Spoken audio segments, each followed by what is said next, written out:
रहमतुल्लाहि व बरकातुहू। अल्लाह के बाबरकत नाम से शुरू करता हूँ जो बड़ा मेहरबान और नहायत रहम करने वाला है। दुरूद पाक नबी करीम सल्लल्लाहु ताला अलैहि वसल्लम की ज़ात अक़दस पर। तो जितने भी मेरे स्टूडेंट्स हैं जो मेरे साथ मैथ्स के लिए के साथ मुंसलिक हैं, तो अभी तक मैं वो 9th क्लास की मैथ मैंने स्टार्ट की हुई थी, वो भी मेरा सिलसिला जारी है। तो आज से इंशाल्लाह मैं कैलकुलस जो BS कंप्यूटर साइंस और मुख्तलिफ इंजीनियरिंग में एज ए सब्जेक्ट पढ़ाया जा रहा है मुख्तलिफ यूनिवर्सिटीज़ में, जिसमें कॉन्सेप्ट्स वगैरह भी शामिल हैं। तो इंशाल्लाह आज से मैं उसका आगाज़ करने जा रहा हूँ। आज मेरा पहला लेक्चर होगा जिसमें बिल्कुल बेसिक इंट्रोडक्शन होगा कैलकुलस के बारे में, ताकि आप आगे जाके अच्छी तरह मुख्तलिफ टॉपिक्स को सीख सकें। तो सबसे पहले ये हम बात करते हैं कैलकुलस की।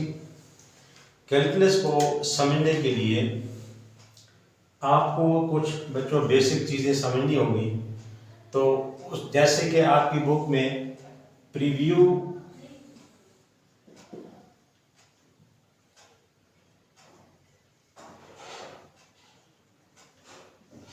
कैलकुलस के बारे में आपको बताऊंगा, ठीक है। कि यानी कैलकुलस को समझने से पहले आपको कुछ छोटी छोटी चीज़ों को समझना होगा। तो मैं बिल्कुल स्टार्ट से लेता हूँ। सबसे पहली बात मैं कर रहा हूँ नंबर्स की, ठीक है। सेट ऑफ, हम नेचुरल नंबर्स की बात करते हैं तो बेटा इसके अंदर n से डिनोट करते हैं 1 2 3 अप टू सो ऑन। ये हमारे पास सेट ऑफ नेचुरल नंबर्स होते हैं।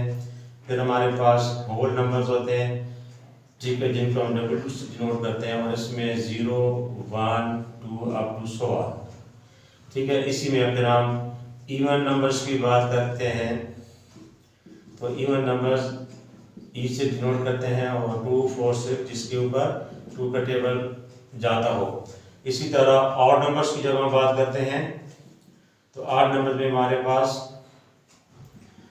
1 3 5 7 अप टू सो ऑन। इसके बाद आ जाते हैं इंटीजर्स। तो इंटीजर्स को हम z से डिनोट करते हैं, और इसमें 0 और राइट साइड पे +1 +2 अप टू सो ऑन, और राइट साइड पे -1 -2 अप टू सो ऑन, ठीक है। यहीं से एक बात निकल कीजिए रेशनल नंबर्स, ठीक है। रेशनल नंबर्स क्या होते हैं? जो p/q की फॉर्म में लिखे जाते हैं, और कंडीशन क्या होती है कि q ≠ 0, क्योंकि अगर ये फ्रैक्शन में डिनोमिनेटर में 0 हो तो वो अनडिफाइंड रहता है, ठीक है। ये रेशनल नंबर हमारे पास आ गए, और रेशनल नंबर्स को हम q के साथ डिनोट करते हैं, ठीक है, कि q = p/q। फिर हमारे पास आ जाते हैं इर्रेशनल नंबर।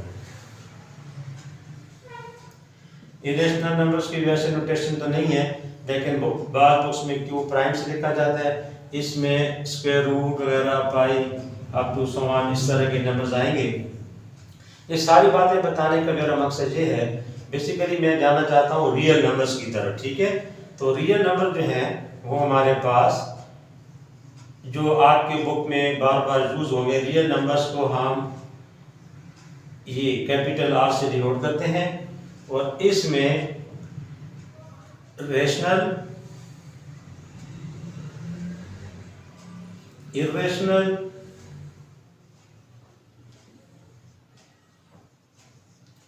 और इंटीजर्स, ये तमाम नंबर्स को अगर हम मिलाएं, इकट्ठा करें, तो हमारे पास रियल नंबर बन जाते हैं, ठीक है। तो आपको बार बार फंक्शन में भी रियल नंबर के बारे में बताया जाएगा। ये थोड़ा सा मैंने ब्रीफिंग दिया, इससे फेमिलियर भी है, लेकिन ये बेसिक कॉन्सेप्ट था नंबर्स। और ये सारा मेरा मेन मकसद क्या था कि रियल नंबर्स हमारे पास क्या होते हैं, तमाम रेशनल, इर्रेशनल और तमाम इंटीजर्स। इंटीजर में ये सारे आ जाते हैं, ठीक है। अच्छा, नेक्स्ट आगे हम चलते हैं कि फॉर एग्जांपल ये हमारे पास x एक्सिस, ये y एक्सिस, ठीक है। अब यहाँ पे origin 0 1 2 3 4 5 up to so on, -1 -2 -3 up to so on. तो ये हमारे पास तमाम नंबर, अब सारे रियल नंबर्स हैं। अगर हम कोई एक्स एक्सिस के लॉन्ग और इस तरह वाई के लॉन्ग में +1 +2 +3 अप टू सो ऑन, और हम ये नेगेटिव वाई पे लें तो -2 -3 अप टू सो ऑन, ठीक है। तो हम कोई सी भी रियल नंबर, फॉर एग्जांपल हम 3 एक्स में 3 लेता हूँ और वाई को 4 लूँगा, तो ये हमारे पास जो पॉइंट आएगा ये होगा 3 और 4।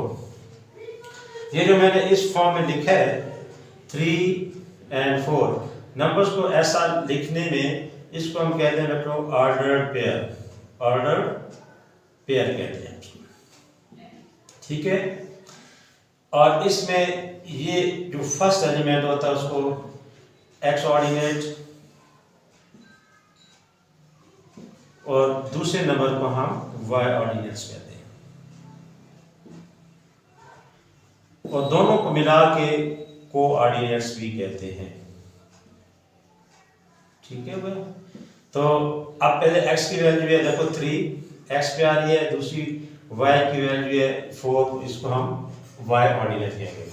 तो ये थोड़ा सा आपको ये जो मैंने बात बताई है ये आपको ग्राफ में आगे आपको फायदा देगा किसी भी फंक्शन का ग्राफ ड्रा करना हो तो।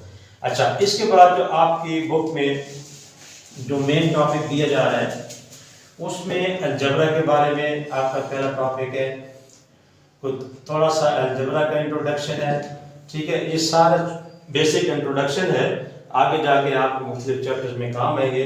अलजेब्रा में फॉर एग्जांपल x³ + 2x + 5 = 0 मैंने ये इक्वेशन लिखी, तो अब इसमें ये x वगैरह जितने भी यूज होंगे, x भी यूज होता है, y भी यूज होता है, इनको हम वेरिएबल्स कहते हैं। और जो x वेरिएबल के ऊपर जो आपको 3 नजर आ रहा है इसको हम एक्सपोनेंट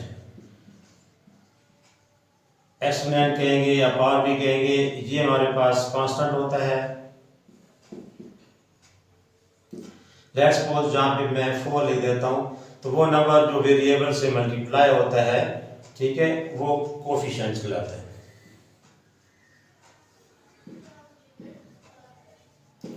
ठीक है, कोफिशिएंट कहलाता है।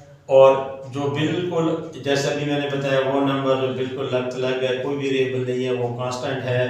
अच्छा, वो नंबर जो वेरिएबल से मल्टीप्लाई होगा वो कोफिशिएंट है। अब ये कोफिशिएंट ऑफ x³ है, इसी तरह ये जो 2 है जो कोफिशिएंट ऑफ x कहलाएगा, ठीक हो गया।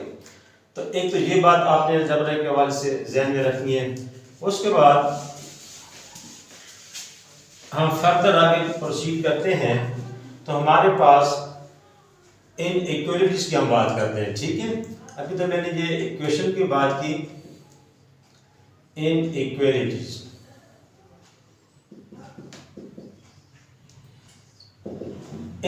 को समझने से पहले मैं बात करूंगा पहले इक्वेशन की।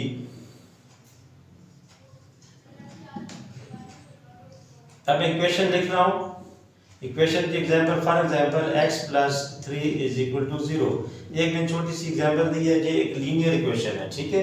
अब लीनियर होती है जिसमें हाईएस्ट पावर वेरिएबल की 1 हो, ये हमारे पास एक लीनियर इक्वेशन आ गई, ठीक हो गया।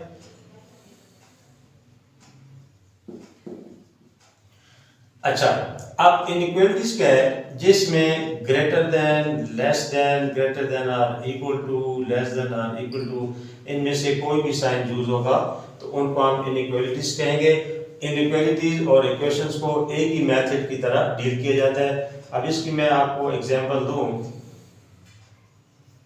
तो हमारे पास for example 2x + 3 greater than और इक्वल टू 2, ये जो मैंने लिखा इसको हम इनइक्वालिटीज कहेंगे, ठीक है। इसका सारा सॉल्यूशन जो है वो इक्वेशन की तरह ही होता है। तो जहां तक आज के लेक्चर में चूंकि इंट्रोडक्टरी लेक्चर था तो मैंने थोड़ी सी आपको बेसिक चीजें बताई हैं, तो इंशाल्लाह मेन कल इनइक्वालिटीज की हम प्रॉपर्टीज पढ़ेंगे, इसके इंटरवल्स पढ़ेंगे कि क्लोज और ओपन कौन से इंटरवल होते हैं, तो किस तरह आंसर को आपने इंटरवल्स के फॉर्म में लिखना है। तो कल का लेक्चर जरूर देखिएगा, मेरा हर लेक्चर प्रीवियस लेक्चर के साथ मुंसलिक होगा, तो आप ये साथ साथ देखेंगे तो आगे आपको समझ आएगी। तो मुझे उम्मीद है कि इंशाल्लाह ये जो मैंने काविश यूनिवर्सिटी लेवल पे अभी स्टार्ट की है कि तमाम स्टूडेंट्स के लिए फ़ायदेमंद होगा। और इंशाल्लाह आप इससे भरपूर फ़ायदा उठा सकते हैं। अल्लाह ताला आप सबका हामी नासिर हो। अल्लाह हाफिज़।